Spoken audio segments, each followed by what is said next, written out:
മക്കളെ, അപ്പോൾ മിസ് ഈ ഒരു വീഡിയോയിലൂടെ പറയാൻ പോകുന്നത് നിങ്ങൾക്ക് ഒരു ഇമ്പോർട്ടൻ്റ് ആയിട്ടുള്ള കാര്യമാണ്. അതായത് ഈ വീഡിയോ കാണുന്ന എൻ്റെ കുട്ടികളെല്ലാവരും നിങ്ങളുടെ എക്സാം റിസൾട്ട് വെയിറ്റ് ചെയ്തിരിക്കുന്നവരായിരിക്കും അല്ലേ. ഇപ്പോൾ SSLCയിലുള്ള മക്കളാണെന്നുണ്ടെങ്കിൽ നിങ്ങൾ SSLC എക്സാമിൻ്റെ റിസൾട്ട് ആയിരിക്കും വെയിറ്റ് ചെയ്യുന്നത്.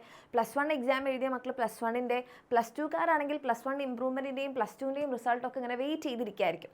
അപ്പോൾ നമ്മുടെ റിസൾട്ടിനെ കുറിച്ചിട്ടുള്ള ഒരു ഇമ്പോർട്ടൻ്റ് ആയിട്ടുള്ള ഒരു കാര്യമാണ്. അതായത് നിങ്ങളുടെ +1 ഇംപ്രൂവ്മെൻറ്റ് എക്സാമിൻ്റെ +1ൻ്റെ റിസൾട്ട് അല്ല, +1 ഇംപ്രൂവ്മെൻറ്റിൻ്റെ റിസൾട്ട് ഈ മാസം അവസാനത്തോടു കൂടി നിങ്ങൾക്ക് വരാനുള്ള സാധ്യതയുണ്ട്. കാരണം ഏപ്രിൽ മാസം അവസാനത്തോടു കൂടി നമ്മൾ +1ൻ്റെ ഇംപ്രൂവ്മെൻറ്റ് എക്സാമിൻ്റെ വാല്യൂഷൻ കംപ്ലീറ്റ് ചെയ്ത് റിസൾട്ട് വരാനുള്ള സാധ്യതയാണുള്ളത്. കാരണം കഴിഞ്ഞ വർഷം നമ്മൾ നോക്കുകയാണെന്നുണ്ടെങ്കിൽ ഏറ്റവും ആദ്യം വന്നിട്ടുണ്ടായിരുന്നത് SSLCൻ്റെ റിസൾട്ടായിരുന്നു, മെയ് 8-ന് വന്നിട്ടുണ്ടായിരുന്നു. പിന്നെ വന്നിട്ടുണ്ടായിരുന്നത് +2ൻ്റെ റിസൾട്ടായിരുന്നു മെയ് 9-ന്. പിന്നെയാണ് +1ൻ്റെ റിസൾട്ട് വന്നത്. വളരെ നേരത്തെ ആയിരുന്നു, മെയ് 28-ന്. കാരണം +2ൻ്റെ ക്ലാസ്സൊക്കെ സ്റ്റാർട്ട് ചെയ്യുന്നതിന് മുൻപ് തന്നെ, എത്രയോ നേരത്തെ തന്നെ നമ്മുടെ +1 റിസൾട്ട് വന്നിട്ടുണ്ടായിരുന്നു. പക്ഷേ ഈ തവണ ഏറ്റവും നേരത്തെ വരാൻ സാധ്യതയുള്ളത് നമ്മളുടെ +1 ഇംപ്രൂവ്മെൻറ്റ് എക്സാമിൻ്റെ റിസൾട്ടായിരിക്കും. അത് ഈ ഒരു മാസം അവസാനത്തോടു കൂടി വരുന്നതായിരിക്കും.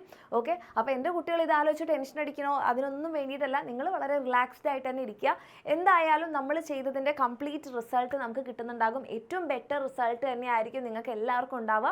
അപ്പോൾ അടിപൊളിയായിട്ടിരിക്കുക. പഠിക്കാനുള്ള കാര്യങ്ങൾ ഇപ്പം നേരത്തെ തന്നെ പഠിക്കാനുള്ള മക്കളാണെന്നുണ്ടെങ്കിൽ, ഇപ്പോൾ +1 +2ലേക്ക് പോകുന്ന മക്കൾ ഇനി റിസൾട്ടിനൊന്നും വെയിറ്റ് ചെയ്യേണ്ട അല്ലേ, നമുക്ക് നേരത്തെ പഠിച്ചു തുടങ്ങാം. അങ്ങനെയുള്ളവരായിക്കോട്ടെ. അതേപോലെ തന്നെ ഇപ്പോൾ SSLCന്ന് +1ലേക്ക് വരുന്നവരാണെന്നുണ്ടെങ്കിൽ നിങ്ങൾ ഓൾറെഡി ഡിറ്റർമൈൻഡ് ആണ് എന്ത് കോഴ്സ് എടുക്കും എന്നുള്ള കാര്യത്തിലാണെങ്കിൽ നിങ്ങൾക്കും നേരത്തെ തന്നെ പഠിച്ചു തുടങ്ങാം.